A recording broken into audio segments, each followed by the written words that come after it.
Hello student, welcome back to my channel. आज की इस वीडियो लेक्चर में हम देखने वाले हैं बायोलॉजी प्रैक्टिकल नोटबुक, जो कि यहाँ पर आपका 2025 में क्लास 12th इंटरमीडिएट में आपका बायोलॉजी का प्रैक्टिकल बताया गया होगा। आपका प्रैक्टिकल यानी प्रयोगात्मक परीक्षा हो रहा होगा।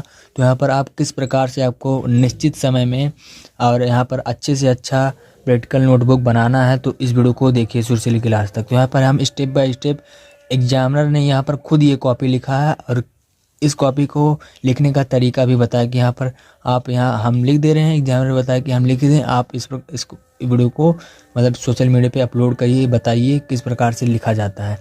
तो एग्जामिनर खुद बताया है कि इस प्रकार से अगर आप लिख देंगे जो मैं बताने जा रहा हूँ, तो आपको वो एग्जामिनर खुश होकर फुल में से फुल मार्क देगा। तरीका सही हो जाना चाहिए, राइटिंग से मतलब नहीं होता, ठीक है। तरीका सही होना चाहिए, आपको बताने का तरीका सही होना चाहिए, आपका वाइबा अच्छा होना चाहिए और लिखने का तरीका होना चाहिए, बस। तो चलिए बिना टाइम वेस्ट किए वीडियो को स्टार्ट करते हैं और बायोलॉजी प्रैक्टिकल नोटबुक लिखने का सही तरीका एग्जामिनर द्वारा बताते हैं कि एग्जामिनर चेक करता है और कैसे नंबर देता है। तो चलिए वीडियो को स्टार्ट करते हैं। इसमें हम यहाँ पर चलते हैं और प्रयोग संख्या 1 को देखते हैं। तो यहाँ पर एग्जामिनर द्वारा लिखा गया है और प्रयोग नंबर 1 आ चुका है, ठीक है। उद्देश्य, अस्थायी स्लाइड में प्रचूला और यघास प्रागिक विशिष्ट में परागकण के अंकुरण और वृद्धि का अध्ययन कीजिए। फिर सामग्री में घास के परागित पुष्प की अस्थायी स्लाइड और सूक्ष्मदर्शी प्रैक्टिकल नोटबुक में पेंसिल आदि। फिर क्रियाविधि में क्या लिखना है, सूक्ष्मदर्शी लेकर उसके लेंसों को साफ तरह से इसके मीटर शीशा एवं ऑब्जेक्टिव संयोजित करें। स्लाइड को सूक्ष्मदर्शी के उच्च आवर्धन में अध्ययन करें। प्रयाग नलिका के अंकुरण और वृद्धि की विभिन्न अवस्थाओं को अध्ययन करें, ठीक है। तो इस पहला पेज है। स्टूडेंट यहाँ पर नेक्स्ट पेज में चलते हैं। स्टूडेंट यहाँ पर एक नया एक चित्र बनाया, उसको देख सकते हैं। ये एक चित्र बनाया गया, तो इसको आप स्क्रीनशॉट लीजिए, इसको आप बना सकते हैं। फिर यहाँ पर चलते हैं अगले में। यहाँ पर दूसरे पेज में इस प्रकार से लिखा है, तो इसको स्क्रीनशॉट लेके स्टेप बाय स्टेप लिखते जाइए। बताने का टाइम नहीं, एक एक वर्ड को ज़्यादा प्रयोग है ना। तो इस प्रकार से यहाँ पर प्रयोग संख्या 1 डाल के उद्देश्य, सामग्री, विधि स्क्रीनशॉट लेके अब बाद में लिख सकते हैं, आप तुरंत भी लिख सकते हैं स्क्रीनशॉट लेके, है ना। इस प्रकार से आप लिखिए। यहाँ पर नेक्स्ट चौथा, पाँचवा, छठवां, सातवां, इस प्रकार से स्टेप बाय स्टेप पॉइंट लगा कर लिख सकते हैं। फिर यहाँ पर नेक्स्ट प्रेक्षण, सूक्ष्मदर्शी द्वारा बहुत से उगते हुए परागण दिखाई देते हैं। उच्च आवर्धन को परागण पर मोटा बाह्य आवरण होता है जिसमें कई जर्म छिद्र दिखाई देते हैं। पोलेन ट्यूब के बाहरी सिरे पर ट्यूब केंद्रक और 2 नर युग्मक दिखाई देते हैं। सावधानियाँ, स्लाइड साफ होनी चाहिए और यहाँ पर सावधानी इस प्रकार से लिख देना, स्क्रीनशॉट लेके जस्ट लिखना है इसको। नेक्स्ट स्टूडेंट यहाँ पर ये सूक्ष्मदर्शी को सावधानी पूर्वक से प्रयोग में लाना चाहिए, है ना। ये पेज था हमारा। नेक्स्ट पे चलते हैं। तो यहाँ पर एक चित्र भी बनाया गया, तो इसको आप बना सकते हैं अच्छे तरीके से, ठीक। क्योंकि यहाँ पर humans, water, clay, sand, gravel कणों के आधार पर मृदा के बनावट का अध्ययन।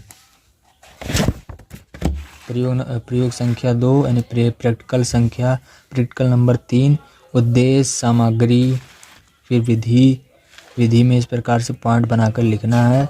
नेक्स्ट पेज में चलते हैं स्टूडेंट। फिर यहाँ पर प्रेक्षण लिखा गया है, तो इसको स्क्रीनशॉट लेके तुरंत लिखिए, आप बाद में लिख सकते हैं, स्क्रीनशॉट ले लीजिए। नेक्स्ट पेज में चलते हैं।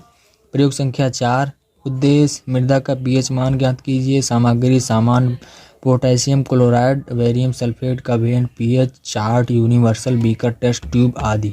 विधि, यूनिवर्सल इंडिकेट और विभिन्न मिश्रण होना चाहिए।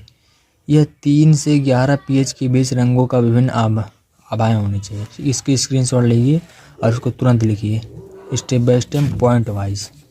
फिर नेक्स्ट यहाँ पर इस प्रकार से मृदा का लवण, फिर अगला मृदा, क्षारीय मृदा, लवणीय मृदा, है ना। इसकी स्क्रीनशॉट लेके तुरंत के तुरंत लिखिए, टाइम नहीं लगे, है ना, ताकि आपको केवल याद करना, लर्न करना हो।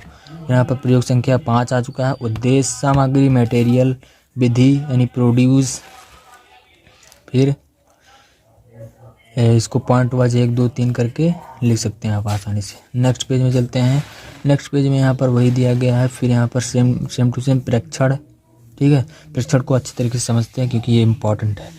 पानी में निम्नलिखित कणों या प्रदूषकों जैसे मिट्टी के कण या कार्बनिक पदार्थों के कण के कारण पानी गंदा हो जाता है। ये निम्नलिखित कण प्रकाश की किरणों द्वारा अधिक स्पष्टता से दिखाई देने लगते हैं। जल में निम्नलिखित कणों की संख्या जितनी अधिक होती है पानी उतना ही गंदा हो जाता है, ठीक है। निष्कर्ष देखते हैं।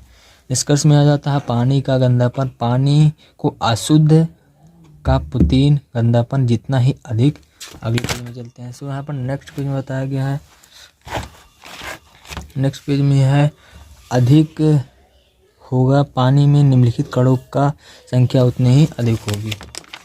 फिर यहाँ पर प्रयोग संख्या 6, उद्देश्य, सामग्री, फिर यहाँ पर विधि, फिर मक्का में वायु द्वारा परागण के अनुकूल। मक्का के पुष्पों वायु परागण के लिए निम्नलिखित अनुकूल में पाए जाते हैं। पहला, मक्का के पौधों द्वारा एक लिंगी पुष्प होते हैं। नर पुष्प ऊपर की ओर तथा मादा पर्व लगे रहते हैं।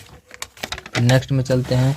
नेक्स्ट हमारा है पुष्प के रंग विहीन और गंधहीन होते हैं। सभी मादा पुष्पों के वर्तिकाग्र परिदल पुंज के बाहर निकले होते हैं तथा रेशेदार फसेरी द्वारा ताकि परागकणों को ग्रहण कर सके। परागकण छोटे, हल्के और पाउडर के समान छोटे होते हैं तथा बड़ी संख्या में बनते हैं। हल्की हवा चलने पर पुष्पों से परागकण वर्तिकाग्र पर पहुंचे जाते हैं जहां वे परागित हो जाते हैं। नेक्स्ट स्टूडेंट, यहाँ पर एक चित्र भी बनाया गया तो उसको आप चित्र बना सकते हैं स्क्रीनशॉट द्वारा। इसको स्क्रीनशॉट लीजिए और तुरंत इसको बनाइए, जो कि यहाँ पर ओनिमन द्वारा बनाया गया। फिर यहाँ पर पॉइंट में आ जाते हैं, जो कि यहाँ पर लास्ट यहाँ पर प्रयोग आ चुका है, प्रयोग नंबर 7। फिर यहाँ पर पहला उद्देश्य, प्याज के मूलाग्र की अस्थायी स्लाइड बनाकर समसूत्री विभाजन की विभिन्न अवस्थाओं का अध्ययन। फिर सामग्री इस प्रकार से अब ले लेना है। फिर विधि में लिखना है इस प्रकार से, इस पॉइंट वाइज, है ना। तो यहाँ पर लास्ट पेज आ चुका है। लास्ट पेज में काटे हुए टुकड़े FAV के घोल में डालकर फिक्स कर दिया जाता है जिससे कोशिका विभाजन की जाती है, ठीक।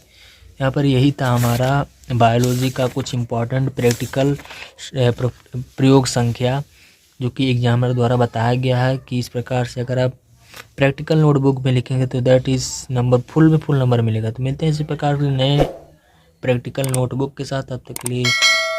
और इसको स्टेप बाय स्टेप नोटबुक में अपने नोट करते जाइए अच्छे तरीके से, क्योंकि एग्जामिनर द्वारा खुद बताया गया अगर आप इस प्रकार से इस विधि से, इस नियम से लिखेंगे आप कॉपी को, तो एग्जामिनर खुश होकर फुल में से फिर मार्क देगा। तो मिलते हैं इस प्रकार के नए वीडियो से। Thank you. जय हिंद, वंदे मातरम।